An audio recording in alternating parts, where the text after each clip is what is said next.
as a whole, I think in romance, fantasy, we've been seeing a lot of and not animated cartoon covers, and so I think that is a huge trend at the moment. But yours deviates from that. Yeah, like you had a shoot for your books, right?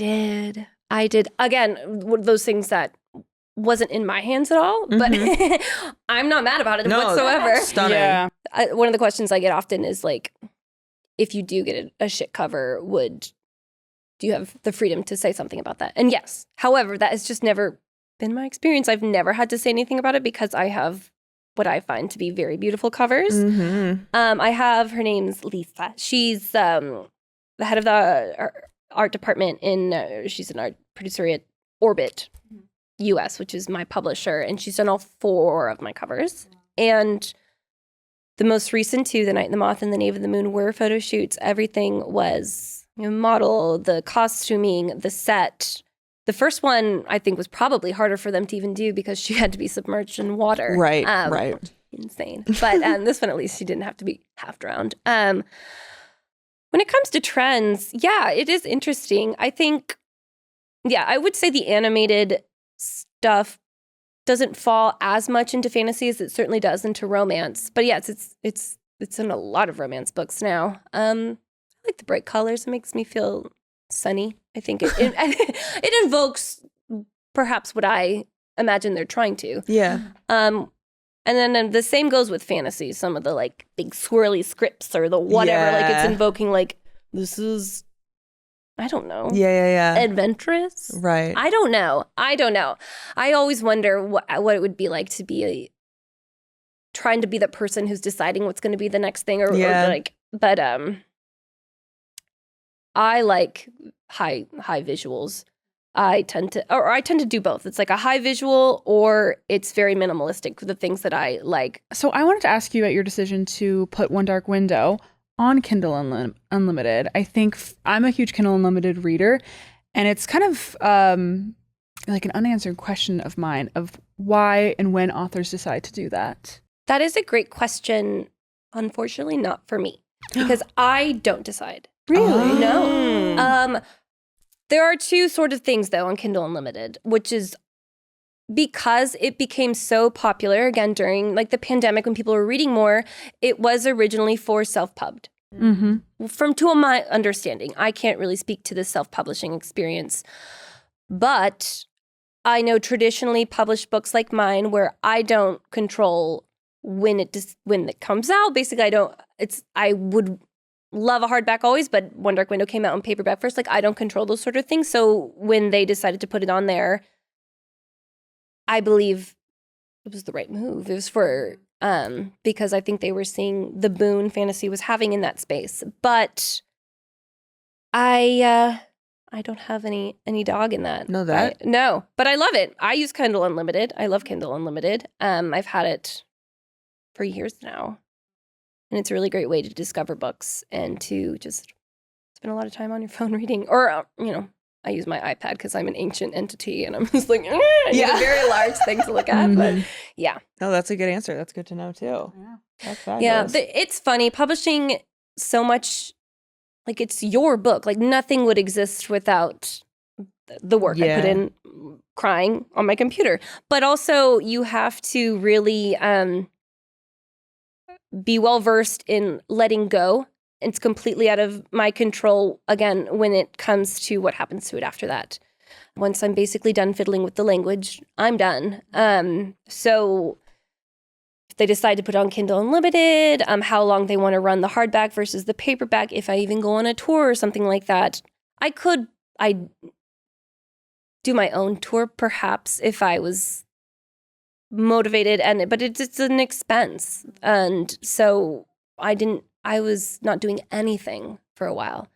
One Dark Window came out, didn't do anything. Two Twisted Crowns came out, and it hit the list, which was very unexpected, but really beautiful and delightful. And all of that had to do with something like Kindle Unlimited and things like that. But because like it was just a word of mouth sort of thing, like the promotion wasn't even me. So I still didn't travel. Like The Night and the Moth, my 3rd book, was the first time I've kind of ventured out into the world. So I love to see it. It's out of my control. Maybe one day I won't be doing tours because things will have changed, but I just try to enjoy what I can, and Cool. Seems like a good mentality to have. Yeah. I try. You know how it is. It's a mental game. Uh-huh. Are you reading anything right now?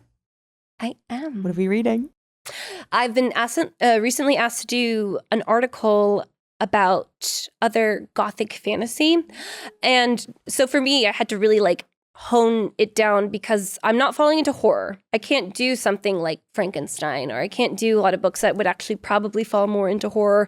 So I'm looking into, I'm rereading actually some of my favorites. And I recently have reread one of my favorite books ever. It's A Study in Drowning by Ava Reed.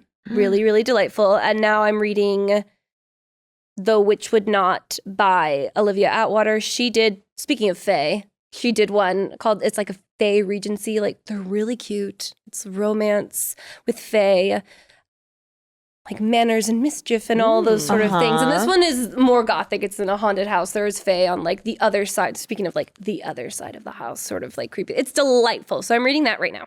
I'm having a really good time. I love that. Is there a book you wish everyone would read? Doesn't have to be, romantasy, fake Gothic. It can just be any book you wish everyone would read. Besides your complete library. Besides mine. Yeah. I grew up, I don't know, sometimes the older I get, the more I like hearken to the things that I enjoyed when I was a young person. Ella Enchanted. Do you guys remember that book?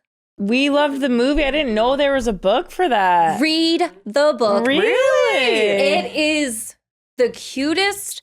We talk about like fairy tale origins. Like that's for me as well. Like it's so good. Yeah. So cute. My paperback copy disintegrated when I was a little person. In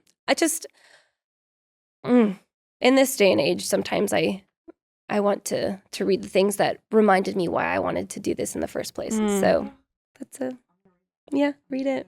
You'll have a great time. You'll read it in a day. It's really sweet and it's middle grade. Good. It's easy. Yeah. No, sometimes I yearn for just like being a middle schooler and just how walking into a library and seeing all of like the books from my age group made me feel like that the world was at my fingertips, like the scholastic book fair of it all. Yes. And I'm just like, that was such a time. And I think I'm always chasing that feeling. And I don't know if I'll ever get it back because I think part of it is you're so young, your brain isn't developed all the way that like to think the world could be that big. And now I'm like, I know how big the world is. Yeah.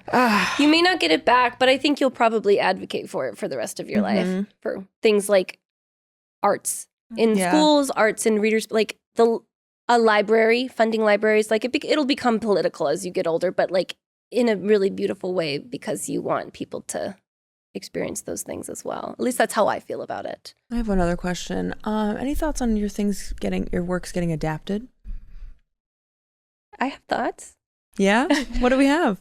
What kind of thoughts? What do I think?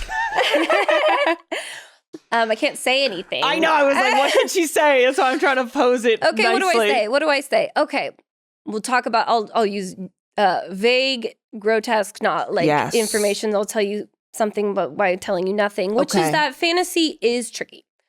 It's harder than perhaps romance. Okay. Budgetary wise and just sometimes like stylistically, I'm a picky, annoying person, which is like I don't want it to. We talked earlier about like anachronisms and things with language. I tend to be really annoyed by a lot of adaptations of fantasy where they look fucking snatched to the gods, like her. Like eyelash extensions are looking gorgeous while she's fighting or something. iPhone face. Yes, I felt like iPhone face. Like we talk about this for a really long time, unfortunately for me. But I like texture. I like lived in. I don't think fantasy needs to meet any contrived beauty standard. Like so.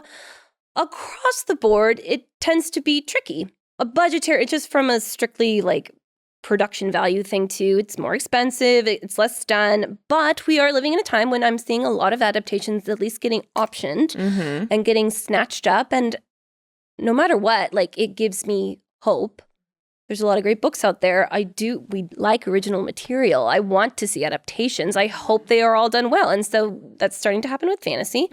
So, we're also seeing some exciting things in like animation and stuff. I don't. The possibilities could be endless. Yeah. We just Would be endless. cut out the iPhone face and we're good. We're good. Cut out the iPhone face. Yeah. Yeah. And that's one thing I always talk about is one of my favorite book series. I've talked about it many times, but Vampire Academy. Yeah. So the main character to me is somebody like me. She's really strong, powerful, and buff. And then when they make this movie and they choose these actresses, I'm like, did the author say okay to this? Yeah. Yeah. Was she in there? And then we learned I read what the author wrote. Yeah, we learned from Emily Henry a lot of times they don't have as much say. Mhm. But it's like, I would love to see that balance of... I would love to see it too. I don't know all the ins and outs, but I do know something like the Lee Bardugo's Six of Crows. Like the casting was so well done. That was really Right, great. So I right. do think, something like that where I see why studios are interested because it has this built-in audience, this built-in readership, and they're highly invested. But then,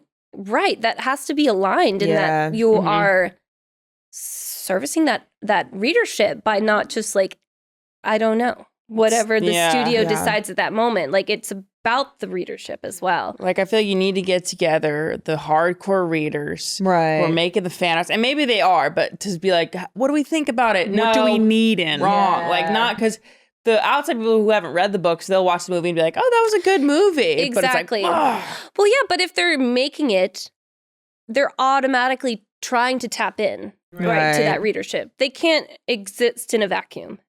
So they have to, in my mind, like I'm okay with stories deviating. It doesn't have to be exactly what happened in the book.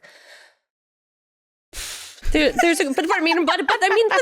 I don't know. There has to Right. be something that's true to it. And I think just even on a superficial level, like Yeah.